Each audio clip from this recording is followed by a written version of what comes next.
Buenas noches, bienvenidos a un capítulo más de lo blanco y lo oscuro del derecho, en donde desmenuzamos temas jurídicos de interés. Y disculpen si no publicamos semanalmente, se vinieron todas las fiestas decembrinas, las fiestas de Año Nuevo, y en sí, cada quien estaba empelotado en sus asuntos.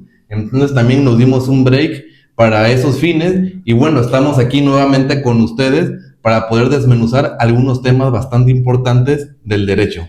Sí, así es. Muy buenas noches a todos. Bueno, ya sé que no debemos de decir la temporalidad porque no sabemos en qué temporada nos están viendo nuestros escuchas, pero lo cierto es que, bueno, queremos desearles un feliz inicio de año a todos, que sus metas y éxitos se comprendan y como siempre estamos aquí retomando la cuestión del podcast, que como ya saben, ya lo dijo bien el licenciado, bienvenidos a lo blanco y oscuro del derecho.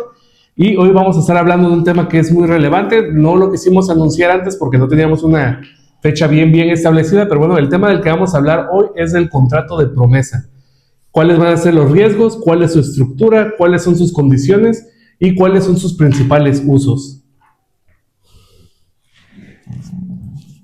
Como siempre, es un honor que nos acompañen una vez más.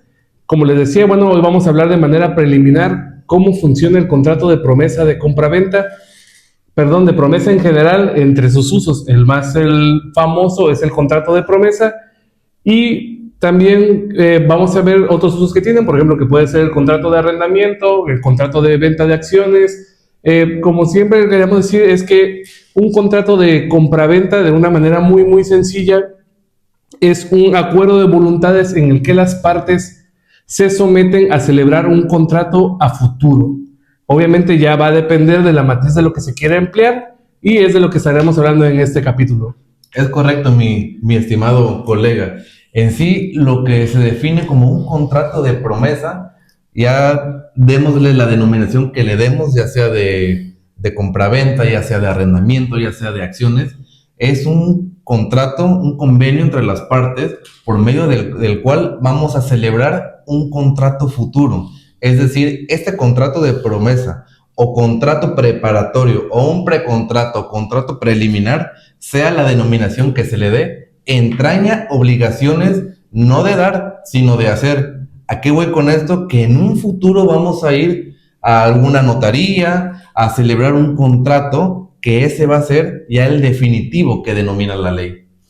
Es correcto, por eso es que el contrato de futuro o el contrato de promesa, ya como bien lo dice mi compañero José, que puede ser la denominación que le queramos otorgar, es esta firma o esta voluntad partícipe entre las partes en las que deciden celebrar un contrato en un tiempo determinado.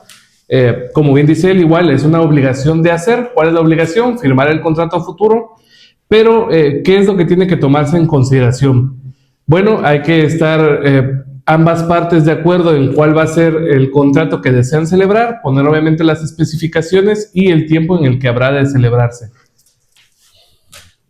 Es correcto, mi querido amigo, porque en el contrato de promesa se tiene que establecer en qué tiempo vamos a celebrar el contrato futuro, y la ley denomina cuáles van a ser los elementos característicos del mismo. Eso quiere decir definir el objeto, que es en el supuesto de contrato de compra-venta, porque es en el que más se nos presenta, definir el objeto, que sería el precio y la cosa, para que en un futuro lleguemos a celebrar este contrato. Entonces, muchos dirán, oye, pero yo celebré un contrato de promesa y di una cantidad en dinero. Bueno, la ley regula que esta cantidad que se da en dinero se da por concepto de depósito en garantía o en arras. Y las arras hay de dos partes, ya sea confirmatorias o arras penales. Que las confirmatorias viene siendo que yo estoy dando dinero como depósito en garantía para el cumplimiento de mi obligación. ¿Que cuál va a ser? Celebrar el contrato futuro. Entonces, si en las penalidades que establecemos uno ya se echa para atrás y resulta que no me quiere pagar, pues en primera instancia es ir a hablar con la persona, llegar a juntas o algún acuerdo, pero en el supuesto de que no se lleguen a ningún acuerdo, pues van a tener que verse las caras en un tribunal, en donde ya habrá un juez que decidirá sobre la situación jurídica y quién es quien recibe las arras penitenciales.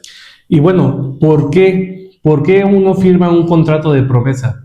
Como bien lo dijimos, bueno, la intención principal es garantizar que se celebre esta relación contractual a futuro con las especificaciones que las partes decidan, y generalmente se hace porque al momento de la celebración del contrato futuro faltan ciertas condiciones para que se pueda llevar a cabo un contrato definitivo. Vamos a dar un ejemplo muy sencillo para que se entienda. Hablando del contrato de compraventa como tal, que digamos que el contrato de promesa está muy ligado o comúnmente utilizado para una compraventa a futuro, es que a lo mejor el vendedor todavía no adquiere la propiedad del bien inmueble. ¿Por qué? Porque a lo mejor está sometido o forma parte de una masa hereditaria, de una herencia, está esperando a ser adjudicado, o a lo mejor está el inmueble todavía sometido a algún crédito que está liberando y por lo tanto no tiene la propiedad completa del inmueble. Entonces, ¿qué hace para, primero, garantizarle al comprador que sí se va a llevar a cabo la operación, que es que él venda el inmueble y que el comprador compre, valga la redundancia, es celebrar este contrato de futuro? Van a establecer obviamente en qué fechas van a celebrar el contrato de compra-venta como tal, pero sí van a establecer de una vez las condiciones especiales del contrato, que para el ejemplo que les estamos proporcionando, que es el de contrato de compra-venta, es señalar cuál va a ser el bien inmueble sobre el cual va a recaer, y a lo mejor de una vez también señalar el precio. Ojo, no se va a utilizar leyendas o escrituras como de cuándo se va a realizar el pago, sino que se va nada más a mencionar cuándo se va a celebrar el contrato futuro de compraventa. ¿Por qué? Hay algunos criterios que mencionan que si ya estás señalando la cosa y ya estás señalando el precio y ya señalas las modalidades de precio, entonces estaríamos hablando en realidad de un contrato de compraventa a plazos y ya no de un contrato futuro. ¿Y por qué es importante esto? Ahorita comentaba José el tema de las arras o la garantía para la celebración del contrato futuro. En cuestión ya fiscal, que tiene que ver que digamos que es algo anexo o adicional al contrato como tal, al contrato civil de compraventa, tiene diferentes matices. Si tú ya estás obviamente llevando a cabo la operación completa, fiscalmente ya tiene un tratamiento distinto al que pudiese ser por un contrato de compraventa como tal. Y al contrato de promesa, perdón, que es del que estamos hablando. Así es, y como lo dijo mi compañero, mi querido colega, perdón, a veces celebramos este tipo de transacciones porque en ese momento no estamos en la posibilidad de llegar con un notario y, oye, escritúrame una compraventa. El ejemplo que él puso fue muy ilustrativo y yo les voy a poner otro ejemplo. Imagínense que yo tengo un terreno, entonces ya tengo todo el proyecto en el cual voy a hacer una torre de departamentos y todos lo ven y está muy bonito. Bueno, entonces, ¿qué es lo que me hace falta? Edificarlo. Y para eso requiero los permisos de construcción, la terminación de obra y un buen de requisitos todavía para poder escriturarles. Porque una vez que tenga todos esos requisitos y constituya un régimen de propiedad en condominio, tengo que solicitar las cédulas catastrales. Y una vez teniendo estas, pues ahora sí ya puedo empezar a escriturarles. Pero así como tal, por ejemplo, en muchos proyectos en preventa, que así se manejan, se hacen ese tipo de acuerdos. ¿Para qué? Para cerrar el negocio y para decirle que en un futuro yo te voy a entregar algo de esta calidad, de esta especie, y tú en ese momento también te verás obligado a pagar. Y hay un tema también importante porque normalmente este tipo de contratos se firman por duplicado. Hay veces que las personas quieren ratificar este tipo de acuerdos, es decir, ir ante un notario y que el notario diga, voy a ratificar el contenido y la firma de las personas que vienen ante mí. Pero muchas veces el notario no interviene en la redacción de este documento. Entonces, hay notarios que te dicen que sí, y hay otros que te dicen, yo no te lo certifico porque es una compraventa. Totalmente válido, porque hay un artículo del Código Civil que dice que por regla general, eso quiere decir que hay un buen de excepciones, la compraventa es perfecta cuando se tiene bien identificada la cosa y el precio. Pero eso por regla general, no quiere decir que en todos los casos sea así. Y otro artículo de la ley de notariado te dice que bajo ninguna circunstancia los notarios van a certificar contratos privados en donde se vendan propiedades, se enajenen bienes inmuebles o se transmita el dominio de estas mismas. Entonces, es un instrumento muy eficaz cuando todavía no estamos en posibilidad de ir ante una notaría a celebrar una escritura de compraventa. Y ahí es donde vamos y podemos platicar cuáles son unas de las condiciones o requisitos principales del contrato de promesa. Si bien es cierto, a lo mejor la legislación como tal no establece que la forma de este contrato tenga que ser por escrito, en realidad sí es muy importante que se haga de esta forma. ¿Por qué? Porque hay que dejar constancia de las obligaciones que estás pactando entre tú, el promitente firmante, bueno, en el caso de compraventa, el promitente comprador y el promitente vendedor, o dependiendo, así es, los promitentes, dependiendo de la figura del contrato que se vaya a realizar. Pero si llegase a haber alguna discrepancia o inconformidad en los plazos, términos o condiciones plasmados en el contrato de promesa, obviamente para que tu acción pueda ser material es importante que lo hagas por escrito y, como lo comentaba el licenciado José, de preferencia ratificado ante notario. Esta parte de la ratificación, la verdad es que no es que sea tampoco estrictamente necesario.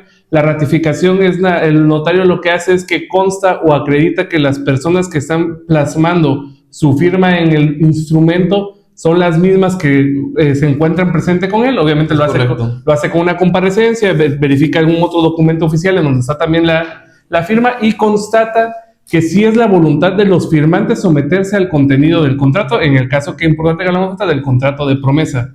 Así es, pero con el simple hecho de tener un contrato privado firmado por ambas partes, con eso es más que suficiente. Y que un abogado especializado en la materia se lo revise para tampoco acudir a un notario en caso de que quieran o no quieran, pues un abogado lo puede revisar perfectamente y les puede decir bien en qué consiste, sin necesidad de ir a una notaría. Así es, y bueno, la otra cuestión que hablamos que también debe de incluir el contrato de promesa es el plazo o la condición de celebración a futuro. Como bien mencionábamos, parte relevante o técnicamente importante del contrato de promesa es que se celebre en fecha cierta y de preferencia que sea cercana, ¿no? Siempre y cuando, por ejemplo, se cumplan con las condiciones que eran el impedimento para la contratación o la celebración del contrato definitivo, o únicamente por establecer una fecha a futuro, que sea una fecha específica y que obviamente cumplido ese plazo, se celebre el contrato definitivo. Porque este tipo de clausulado, que es vital para la existencia del contrato de promesa, es la que te da la pauta para ver también si hay sanciones o no por incumplimiento. ¿Qué quiero decir o a qué me quiero referir? Vamos a suponer que el licenciado José y yo celebramos un contrato de compraventa, promesa de compraventa otra vez, utilizándolo como el ejemplo coloquial, y decimos que lo vamos a celebrar dentro de un mes. Yo le doy en garantía, yo comprador, le doy a José el vendedor en garantía una parte para obviamente garantizar que se va a celebrar ese contrato a futuro. Llega la fecha y el vendedor todavía no tiene las condiciones para la celebración del contrato a futuro. Ahí podría entrar la etapa de la negociación para, si quieres tú, exigir el cumplimiento forzoso del contrato, correcto, o la terminación anticipada y la devolución de las condiciones a las que estaba antes de la firma del contrato de promesa. Esta misma figura jurídica de la promesa no solo es aplicable para la compraventa, también podemos hacer una promesa de arrendamiento, por ejemplo, en el que en un futuro yo estoy a punto de adquirir una propiedad o un local comercial y pues te lo quiero arrendar. Entonces podemos establecer estos mismos acuerdos para que en un futuro celebremos un contrato de esta naturaleza y podamos llevar a cabo el fin que ambas partes queremos. Y otra definición, o no de definición, pero de lo que se sale del catálogo de las promesas, porque no todos los actos jurídicos pueden ser sometidos a promesa. Uh-huh. Por ejemplo, el doctor Sánchez Medal decía en su libro de contratos civiles que anteriormente estaba la bien conocida promesa de mutuo, pero ya hoy en día sabemos que el mutuo, que es un préstamo de dinero, entraña como quien dice una promesa. Yo celebro un mutuo ante un notario, me dan dinero, ¿y qué tengo que hacer? en un futuro pagarlo. ¿Y la obligación de qué es? De dar y de hacer. Entonces, al final del camino hay una misma promesa implícita dentro de esta promesa de mutuo, ¿no? Entonces, por eso se quitó como del catálogo De promesas. de promesas y listo. Y imagínate, licenciado, lo que se me acaba de ocurrir. Una promesa de matrimonio. Ah, ese tema también está... Algo así había escuchado de las promesas de matrimonio. Pero pues hoy en día nadie se quiere casar. Ah, sí. Entonces, pues bueno, yo creo que ese tema vamos a hablar luego, porque también es bastante importante. Sí, está bueno ese de las... Hay personas que se quieren casar, hay otras que no, y hay otras que no. Bueno, sí lo voy a decir. Ya, dilo, ya que... Porque en la licenciatura yo me acuerdo muy bien, no voy a decir el profesor, pero yo creo que mis compañeros saben quién es, nos estaba preguntando, ¿qué es un matrimonio? ¿O qué es la figura jurídica del matrimonio? Y pues no falta un amigo que él sabe quién es, pues es cuando dos personas se quieren y no, llégale al carajo. No.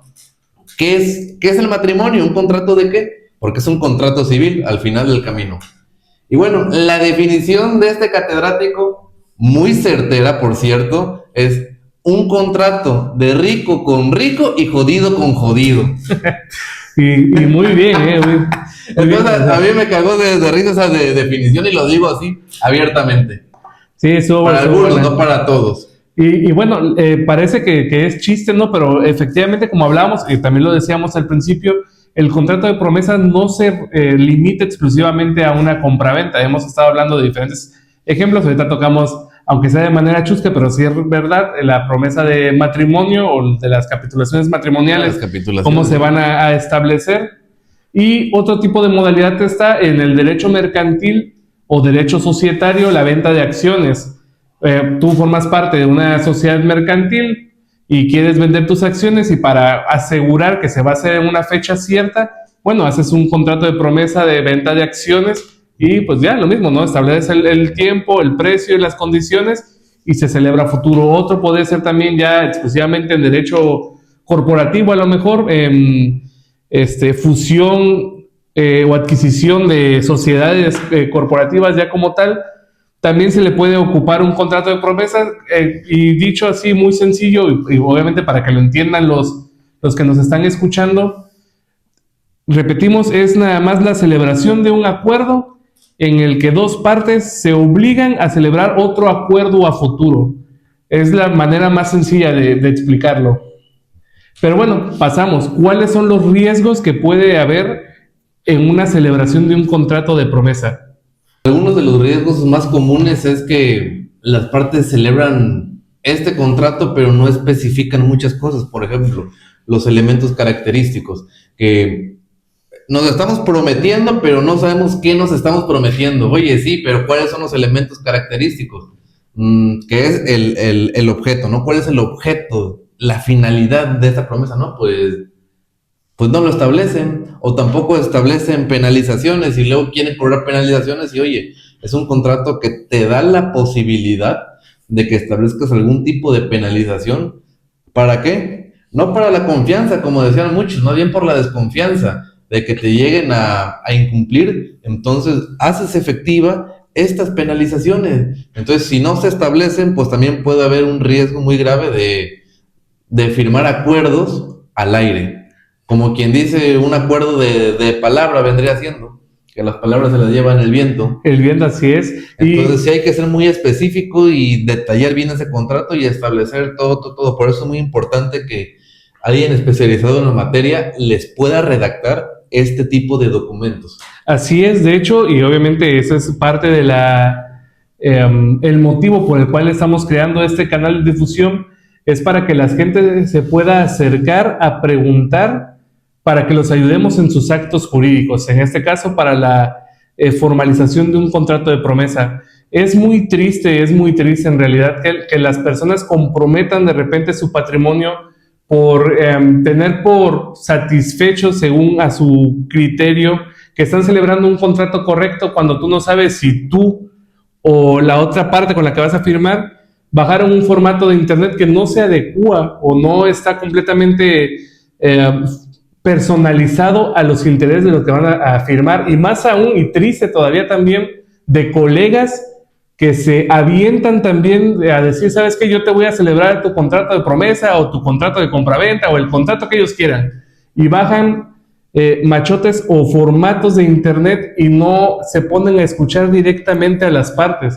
Llegas tú de repente a querer ejecutar ya como abogado litigante en un proceso jurisdiccional, quieres exigir el cumplimiento de un contrato que estuvo mal redactado desde el principio. ¿Por qué? Por falta de asesoría, una asesoría debida en el que obviamente cuiden los intereses de cada una de las partes, y la otra es por la falta de pericia de quien está elaborando el contrato, para el caso que nos ocupa, del que estamos platicando, del contrato de promesa.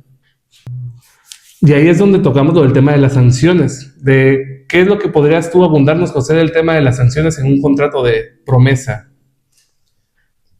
Como es un acuerdo privado, entonces las sanciones van de acuerdo a lo que decidan cada parte. Es decir, no sé, imagínense una compraventa, un acuerdo que por suerte principal tenga 2 millones de pesos, ¿no? Entonces podemos establecer un 15-20%, ejemplo, del porcentaje de los 2 millones como pena convencional. ¿Para qué? Para que ahora sí nos obligue a cumplir realmente, porque si no sabemos que si la otra parte quiere nos va a poder ejecutar en caso de que incumplamos. Entonces, sí puede haber sanciones fuertes que son traducidas en dinero, y bueno, a todos nos pega, más bien esta donde mayor nos pega, ¿no? En el bolsillo. Porque pues todos estamos tras la chuleta. Al final de cuentas, todos estamos protegiendo nuestro patrimonio. Eso es lo que nunca hay que perder de vista. Nosotros como abogados, y hemos sido muy enfáticos con ese punto en especial, y es parte principal del mensaje que queremos dar. Nosotros nos enfocamos a ser intérpretes de los deseos de nuestros clientes. ¿Qué quiere decir? Ellos nos tienen que decir qué es lo que quieren hacer, y nosotros tenemos que darle la forma o la estructura jurídica.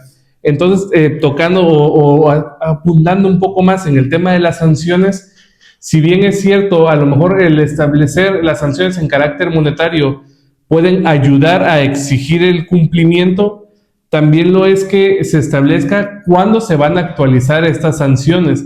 Como lo tocábamos en una parte anterior, a lo mejor el vencimiento del plazo para la celebración del contrato futuro puede ser un motivo por el cual tú puedas exigir el cumplimiento forzoso del contrato y el pago de las penas convencionales que se hayan establecido en el contrato de promesa. Otro punto podría ser que se hayan establecido ciertas condiciones a cumplir antes de obtener el contrato de promesa, porque bueno, vamos a suponer que sea un poco más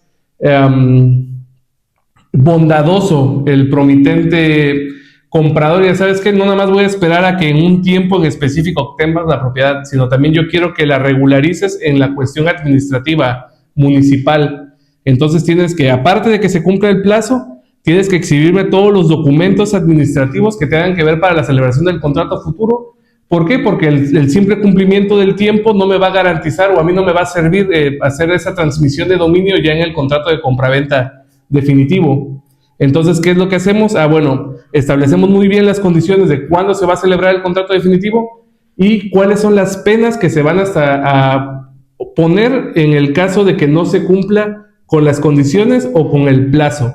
Es correcto, y por eso esta figura jurídica a mí en lo personal me puede gustar mucho. O sea, porque es muy dinámica, es muy abierta también, entonces nos da la posibilidad de muchísimas cosas y sobre todo, como dice el licenciado, cuidar nuestro patrimonio de futuros fraudes. Entonces es muy, muy viable. Si no tienen así una idea más detallada de qué es la promesa, si no abondamos algo en lo particular, también estaría bien que nos mandaran un mensajito y nos hicieran saber. Así es, de hecho, como bien lo explicábamos nosotros, parte medular del contrato de promesa es señalizar cuál es el tiempo del contrato a futuro, y obviamente que seamos nosotros muy insistentes en que el tiempo es solo el estrictamente suficiente para la celebración del contrato a futuro. ¿Por qué es malo a lo mejor extender el plazo de una celebración del contrato definitivo? Porque pueden ocurrir algunas cuestiones que se conocen en la parte jurídica como fuerza mayor o caso fortuito que impedirían la celebración del contrato futuro. Y obviamente este tipo de modalidades, en ambas son cuestiones que no tienen que ver con las partes, unas tienen que ver que son por la naturaleza y otras por la acción del hombre, pero la cosa es que son externas a la voluntad de los firmantes y entonces impiden que se celebre el contrato definitivo. Es correcto, por eso un punto importante, disculpa que te interrumpa, pero No, quiero ahondar, ahorita que manejaste eso, el caso fortuito, en las promesas que naturalmente, un servidor elabora, establece esa cláusula, que en casos de caso fortuito o fuerza mayor, no se entenderá como un incumplimiento, para que también las partes sepan que ante cualquier eventualidad, ya sea fenómenos de la naturaleza o hechos del hombre que dieron lugar a que no pudiese llegarse a cumplir la obligación, nadie va a ser culpable de eso. Entonces, ejemplo, si a mí me ocurrió algo, yo tengo la obligación de notificar a mi otro promitente de, oye, me pasó esto, para que tú sepas que no voy a estar en posibilidad de cumplir conforme a lo acordado, y que el mismo contrato de promesa me respalda que en caso de incumplimiento por caso fortuito, fuerza mayor, no voy a ser acreedor a una penalidad. Así es, y por eso mencionábamos también al principio de la plática que es importante que este contrato de promesa conste por escrito. Es también que las modificaciones que ustedes hagan a futuro, porque obviamente como todo contrato, siempre y cuando haya voluntad de las partes puede ser modificado, que también esas modificaciones consten por escrito. Es correcto. ¿Por qué, Leo? Vamos a suponer en cualquier caso desastroso en el que una de las partes cedió a una modificación verbal y se sobrevino o se actualizó una causal de incumplimiento y no la puedas ejecutar porque fue un contrato verbal que se hizo en la modificación y no tengas tú cómo acreditar esa parte. Entonces nosotros como abogados litigantes les recomendamos siempre que el contrato de promesa conste por escrito, obviamente que esté bien redactado, que es también parte importante de lo que hemos sido muy insistentes a lo largo de la plática. Y la otra es que también que las modificaciones que en su caso se hagan también estén bien redactadas y también que conste por escrito. Y como lo decíamos, que cada parte firmante se quede con su copia del contrato. ¿Por qué? Porque es el documento base que ocuparíamos en el caso de que llegue alguna eventualidad y tengamos que ir a los tribunales. Es correcto, mi estimado amigo. Y esperamos que esta guía práctica les haya sido de mucha ayuda, y si hay algún tema que ustedes tienen y que no pueden desmenuzarlo bien, con muchísimo gusto pueden acercarse con el licenciado Abelardo, que es el titular de Pargón Abogados, o un servidor, y con cualquiera de los dos con muchísimo gusto los va a atender y a disipar aquellas dudas que pudiesen tener. Así es, como siempre hacemos la invitación para que nos sigan en nuestras redes sociales. Voy a empezar con la de mi compañero José Álvarez Valverde, que aparece como José, ¿qué? ¿En Instagram cómo es? No, es que ese es mi personal, pero el de la cuenta... Ya tienes sí, el... vaya. Es lic.álvarez Valverde.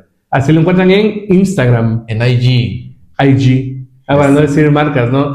Y bueno, a su servidor, como ya lo he dicho, en mi cuenta personal de Facebook, estoy igual como Abelardo Parra Figueroa. Manejamos cuenta del despacho, que es Pargón Abogados.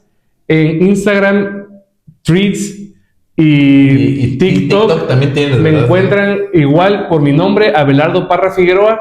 En estas redes sociales nosotros obviamente las utilizamos para poder recibir sus mensajes. Cualquier inquietud que tengan, podemos obviamente agendar una cita y poderles dar el acompañamiento legal que ustedes requieren. Y además ahí en esas redes es donde nosotros subimos cada uno de los videos que hacemos con mucho esfuerzo y mucho cariño para ustedes. Bueno, también estamos ya en YouTube como Lo Blanco y Lo Oscuro del Derecho. Ahí subimos el capítulo completo y los pequeños shorts, y también subimos el audio a Spotify como Lo Blanco y Oscuro del Derecho, también para que obviamente nos ayudan muchísimo si se suscriben a las redes sociales, porque así es como nosotros podemos también hacerles llegar más y mejor contenido a ustedes. Y bueno, así es como tenemos el canal de comunicación para con ustedes. Pues bueno, eso sería todo. Eso sería todo por el momento, todo por hoy, porque tampoco se van a olvidar de nosotros muy rápido. vamos a seguir con temas jurídicos de interés, y si alguien tiene alguna duda con respecto a un tema, por favor, escríbala y con muchísimo gusto hablaremos acerca de ese tema, ya sea del matrimonio, ya sea alguna cuestión de sociedades mercantiles, por ejemplo, alguna sociedad anónima, ya sea asociaciones civiles, por ejemplo, que también el tema de las asociaciones civiles, que son personas morales que no persiguen un lucro en sí, es un tema bastante interesante. Entonces, bueno, cualquier situación que ustedes tengan, y si no la sabemos, pues nos las estudiamos. No las inventamos, ¿verdad? Pero quédense con la seguridad de que detrás está gente que se dedica a estudiar. Lo digo más por mi compañero y amigo Abelardo, que es un jurista. Nada. Y bueno, pues ahí estamos, ¿no? Y gracias por escucharnos, por vernos, y salud. Salud, allá me cayó el cafecito. Porque es vodka. Nos vemos, bye.